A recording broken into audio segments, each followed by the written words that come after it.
As fighting continues between Libyan rebels and forces loyal to Colonel Gaddafi, growing numbers of innocent civilians are getting caught up in the violence. And their stories are only now beginning to emerge. Tamina, south of Misrata, was once a thriving place, but now it's a ghost town, and it's claimed children there have been kidnapped and threatened by Gaddafi's forces. ITV's Emma Murphy reports. In the town of Tamina, just outside Misrata, the evidence of the house-by-house, street-by-street fight for control is all too obvious. But for all the devastated buildings, what happened to the people here is the most disturbing. This town used to be home to 6,000 people.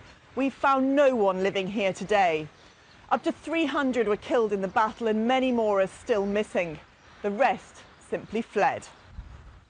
You can understand why when you look into the haunted eyes of this 8-year-old boy and hear his horrifying story.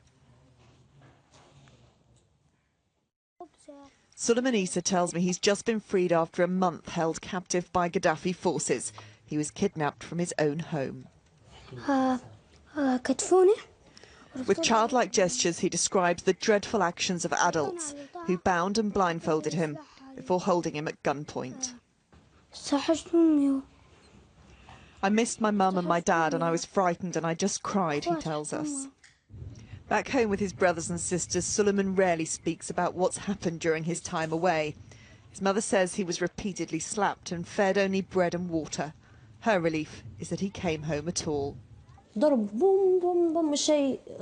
heard the tanks coming to Tamina, she told me. It was unbelievable. The soldiers came inside the house and destroyed everything. They caught Suleiman and were slapping him, and then they took him. They were telling me that they would kill him in front of me if I tried to get hold of him. Suleiman's story is not unique. There are now many reports of child abduction across Libya.